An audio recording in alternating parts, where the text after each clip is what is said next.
Hello students, welcome again. Continuing with top 100 MCQs, general test, PYQs.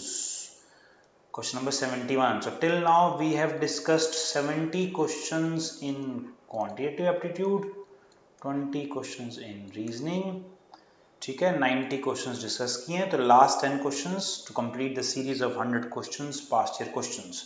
The sum of how many terms of the arithmetic progression is 800. तो इस को हम ऐसे भी लिख सकते हैं 6 plus 12 plus 18 plus 24 plus so on. कितनी टर्म्स ये 1800 बनता है. Okay, perfectly fine. 6 कॉमन लेते हैं. 1 plus 2 plus 3 plus 4 plus so on. कितनी टर्म्स ये 1800 बनता है. Perfectly fine. 1 plus 2 plus 3 plus 4 plus so on 1800 by 6 which is 300. अब sum of first n natural number starting with 1 उसका फॉर्मूला होता है n into n plus 1 by 2. Let's say these are n terms. n into n plus 1 by 2. ये कितना होना चाहिए? ये 300 होना चाहिए. चलिए जी, क्वेश्चन अब खत्म होने की कगार पे है. n into n plus 1 should be equal to 600. Option से भी कर सकते हो, सॉल्व भी कर सकते हो. 24 इंटू 25 600 होता है. ठीक है, यस. तो option third 24 is the correct answer. Moving on, pause the video and try to solve the question first. A and B can do a work in 15 days and 20 days respectively. Let's say total amount of work is 60 units, which is the LCM of 15 and 20. Yeah, yes. So in one day, so if the total work is 60 units, A is able to finish it in 15 days. 60 by 15 in one day, A is able to do 4 units, and in one day B is able to do 60 by 20 3 units. तो दोनों मिलकर एक दिन में 7 unit काम करते हैं. 4 plus 3. ठीक है. If they work together for 4 days, so 7 into 4, total 28 units काम हो गया out of 60. बचा कितना? 32 यूनिट्स काम बच गया. Then what? Then the fraction of the work that is left is, तो 32 यूनिट्स बच गया out of the total 60, which is 4 into 8, 4 into 15. So 8 by 15th of the fraction, 8 by 15 fraction of the total work is left. So 8 by 15, fourth option is the correct answer.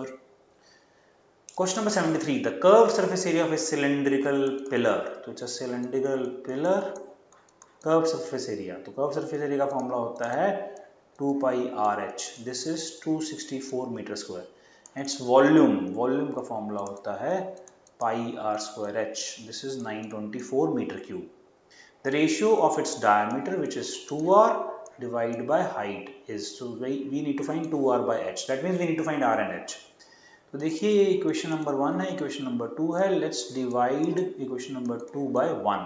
So we get pi r square h, 2 pi r h, 924, 264. तो ये पाई और pi cancel हो गया, r और r cancel हो गया, h और h cancel हो गया. 2 132. तो r इधर बच गया, इधर 132 इंटू कितना आएगा ये 700. यस, 210. यस, 7 से, ये 7 से चला जाएगा. 7 7 2 14, 121 प्लस 1 2. यस, r का वैल्यू 7 आ गया. तो 2r हो गया 14. 2r हो गया 14.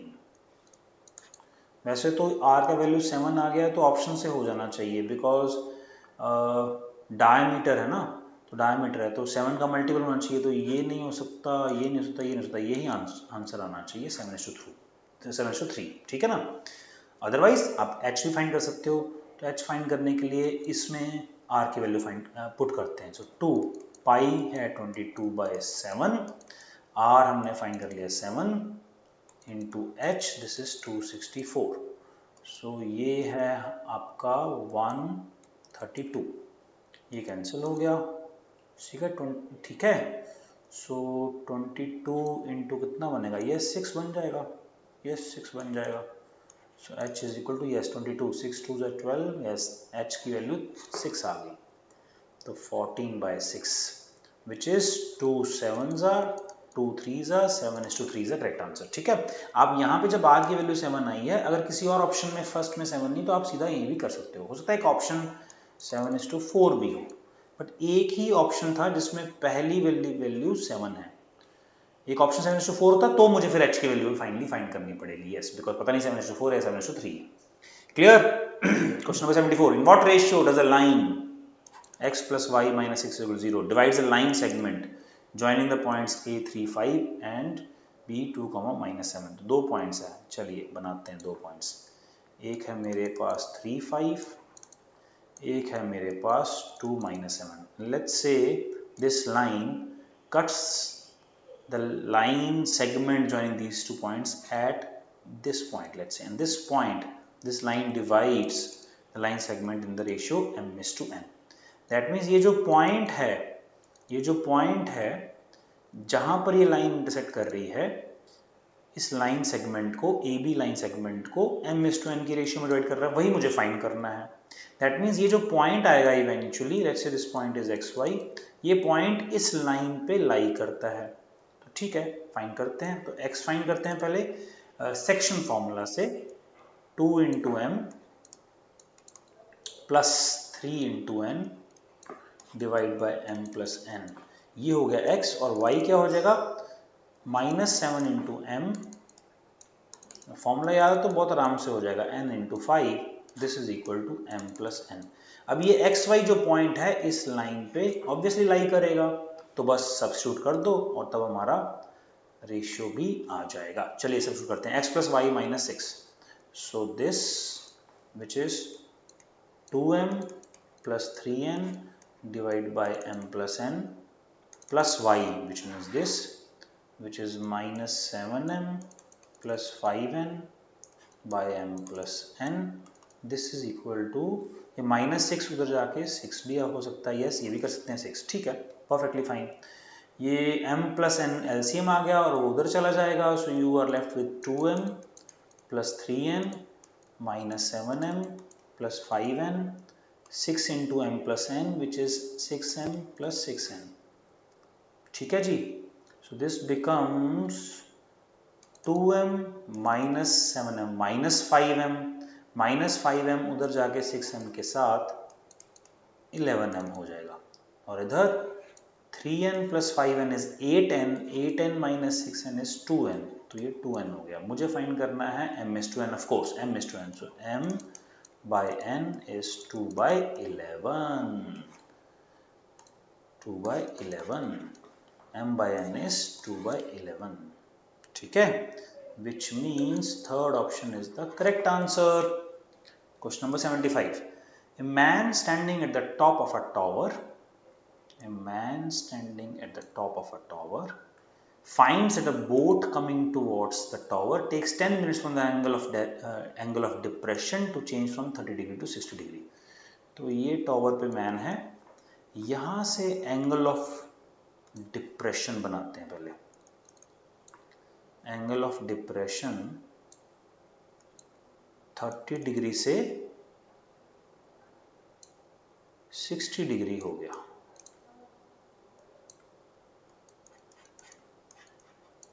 So if this is 30, this will also be 30, vertically opposite angle, not vertical opposite, sorry, alternate interior angle, sorry, ये एंगल और ये angle, this is alternate interior angles, और ये होते हैं vertical opposite angle, sorry my bad।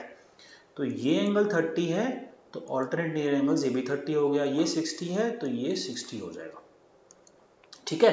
So man standing at the top of tower, यहाँ पर man है, फाइंड्स दैट अ बोट, यहाँ पर बोट है, कमिंग टुवर्ड्स द टावर, ये टावर है, टावर की हाइट को मान लेते हैं h, टेक्स 10 मिनट्स, तो यहां से लेकर यहां तक 10 मिनट्स का टाइम लगा for the angle of depression to change from 30 to 60, 30 to 60। How much more time will be taken by the boat to reach the tower, तो ये टाइम निकालना है, ठीक है। तो चलिए ट्रिग्नोमेट्रिक रेशियो यूज करते हैं। टेंजेंट थीटा का फॉर्मूला आई एम श्योर आता होगा, tan theta is perpendicular by base, तो अगर 30 डिग्री लें, इसके सामने वाला साइड परपेंडिकुलर होगा h, तो tan 30 is h by, let's say ये जो फाइंड करना है हमें, ये x है, tan 30 is h by 10 plus x, this is 10, this is x, 10 plus x. और दूसरा रिलेशनशिप बनेगा इस ट्रायंगल में 60 वाले में, so tangent 60 is h by x.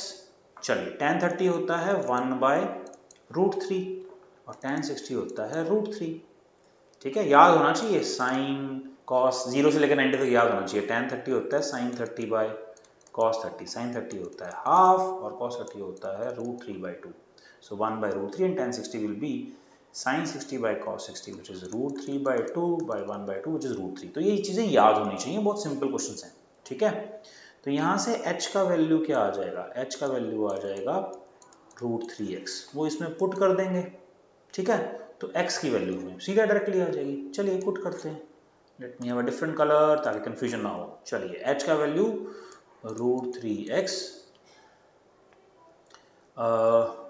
divide by 10 plus x, this is 1 by √3, cross multiply, √3x into √3 is 3x is equal to 10 plus x, 3x minus x is 2x is equal to 10, so x is equal to 5.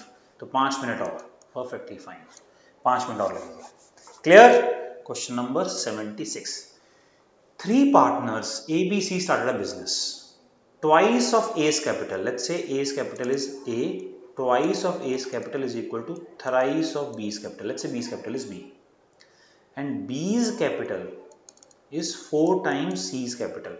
If the profit at the end of the year is 16,500, then find the share of B. So we need to find the ratio of their capital, because profit sharing at the end of the year is investment into time ratio investment into time ratio investment into time. Since time is constant throughout at the end of the year, तो वो तो 12 ही है, वो cancel हो जाएगा. So that means the profit sharing will be only dependent on the capital. That means मुझे सिर्फ capital का रेशियो फाइंड करना है. तो यहाँ से A by B, यहाँ से देखो A by B will be 3/2 और यहाँ से B by C is 4/1. तो इसको कंबाइन करते हैं, तो A ratio B is 3:2, B ratio C is 4:1. इसको मैं 2 से मल्टीप्लाई कर दूंगा तो I will be able to find the ratio of ABC's capital. तो 3 2 जा 6, 2 2 जा 4 और 4:1, तो यहाँ 1 आ गया. तो 6:4:1 is the ratio of their capital.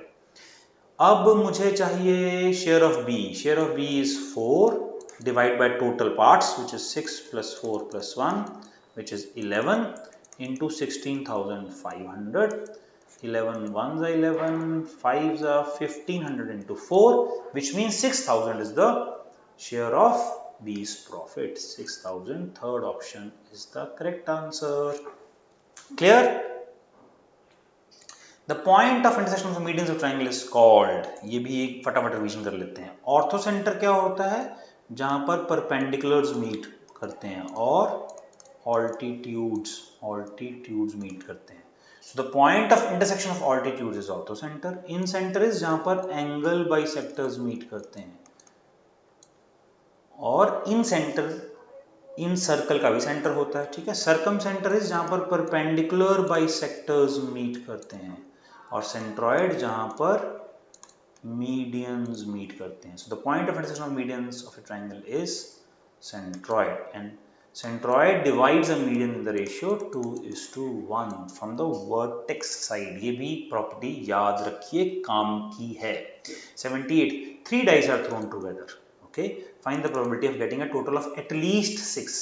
At least 6. तो 6, 7, 8, 9 so on. मैक्सिमम क्या हो सकता है, मैक्सिमम तीनों डाइस में हो सकता है 18. तो इतने कॉम्बिनेशन देखने पड़ेंगे. देखो 3 डाइस है, so for every dice we have 6 options. 6 into 6 into 6 which means 216. 216 is the total number of cases. अब मुझे केसेस चाहिए, कम से कम 6 आना चाहिए. अब इस तरीके से करोगे तो बहुत लेंदी होगा. अब 6 कहां आ सकता है, देखो 1 1 4, ये 6 हो सकता है. इसके अब 3 फैक्टोरियल by 2 फैक्टोरियल, 3 केसेस बनेंगे. राइट, 114 या 141 या 411 इस तरीके से। अच्छा ये हो गया 6, 6 7 भी हो सकता है, सो 115, 8 भी हो सकता है 116, इस तरीके से कितनी पॉसिबिलिटीज बनेंगी, है ना। फिर 2 2 2 2 2 3 and so on so fourth. एक तो बहुत लेंथी केस बनेगा। बेटर ये है हम इसका कॉम्प्लीमेंट फाइंड कर लें, because set theory and probability काफी सिमिलरिटीज कॉन्सेप्ट्स में रहती हैं। तो एटलीस्ट 6, तो 6 या 6 से ज्यादा, ग्रेटर देन और equal to 6। Let's find less than 6 और उस प्रोबेबिलिटी को 1 में से माइनस कर लेंगे। अब लेस देन 6 फाइंड करना आसान है, तो लेस देन 6 क्या क्या पॉसिबिलिटी है, 1 1 1 it's less than 6, sum is 3, this is the minimum, 1 1 2, this is 4, 1 1 3, this is 5, 1 1 4 will be 6। एक तो 1 के साथ ये हो गया, इसकी एक ही पॉसिबिलिटी बनती है, इसकी 3 पॉसिबिलिटीज बनती हैं, 3 फैक्टोरियल बाय 2 फैक्टोरियल। कैसे, 1 1 2 या 1 2 1 या 2 1 1, 3 पॉसिबिलिटीज बनती है, बिकॉज पहली डाइस में या दूसरी डाइस में, है ना। अच्छा इसकी भी 3 पॉसिबिलिटीज बनती हैं, ओके। और क्या बनता है 1 के साथ, 1 1 4, तो ऑब्वियसली इट विल बी 6। तो मैं 6 से कम फाइंड कर रहा हूं, उस प्रोबेबिलिटी को फिर मैं 1 में से माइनस कर दूंगा। चलिए फिर 1 2 1 2 1 मैंने डिस्कस कर लिया, इसी में कर लिया 1 2 1 discuss. So 1 2 2, this is 2 + 2, 4 + 1 is 5, ठीक है, 6 से कम हो गया। इसकी भी 3 पॉसिबिलिटीज, 1 2 2, इस तरीके से 1 2 2, 3 फैक्टोरियल बाय 2 फैक्टोरियल, 1 2 2 2 1 2 या 2 2 1, ऐसे 3 पॉसिबिलिटीज, ठीक है जी। और 1 2 3 विल बी 6 नहीं कर सकते हैं, और पॉसिबिलिटी बनती नहीं है, राइट। 1 के साथ, और अगर मैं 1 3 1 3 1 डिस्कस हो चुका है, अगर मैं 1 3 3 करता हूँ तो इससे 7 है, ये भी नहीं बनता। अच्छा 2 के साथ देखें, 2 2 1 तो डिस्कस हो ही चुका है, 2 2 अगर 2 देखें ये भी 6 हो जाता है, 2 2 3 भी 6 से ज्यादा हो जाएगा, राइट। सिमिलरली 3 के साथ भी ज्यादा ही बनेगा, है ना, तो और कुछ नहीं बनता है। सो 3 + 3 6 + 3 9 + 1 10। So out of 216, there are 10 combinations where the sum is less than 6. Minus करेंगे तो 206 will be the combinations where you will get at least 6 as the total. तो या तो ऐसे कर लो 206 डिवाइड बाय 216, या 10 वाला प्रोबेबिलिटी फाइंड कर लो, 2 5 2 108, और इसको 1 में से माइनस कर लो, तो मीन्स 1 में से माइनस कर लो। सो 1 minus 1 minus 5 by 108, which is 103 by 108, 103 by 108, या फिर इसको सॉल्व करोगे ऑब्वियसली तब भी 103 by 108 ही आएगा। गुड क्वेश्चन, देख लेना एक बार दोबारा।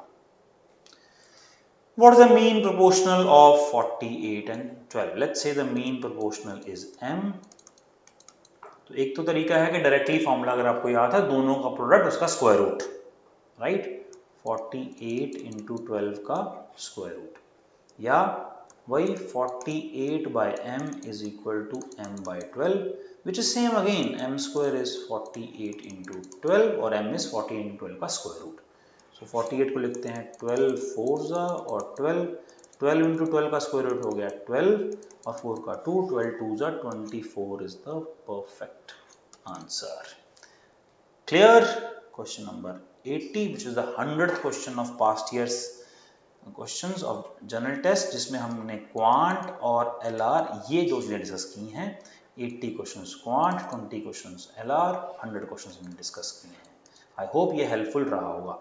A number is first increased by 10%, so let's say number is 100, इसको पहले 10% से बढ़ा दिया, 100 का 10% is 10, which is 110, and then decreased by 10%। अब इसका 10% बेस बदल गया, इसका 10% डिक्रीज कर दिया, 110 का 10% is 11, 110 में से 11 माइनस किया 99। तो we started from 100 and reached to 99। तो 1 का डिक्रीज हुआ, then net percentage increase or decrease in number is 1/100 which is 1%.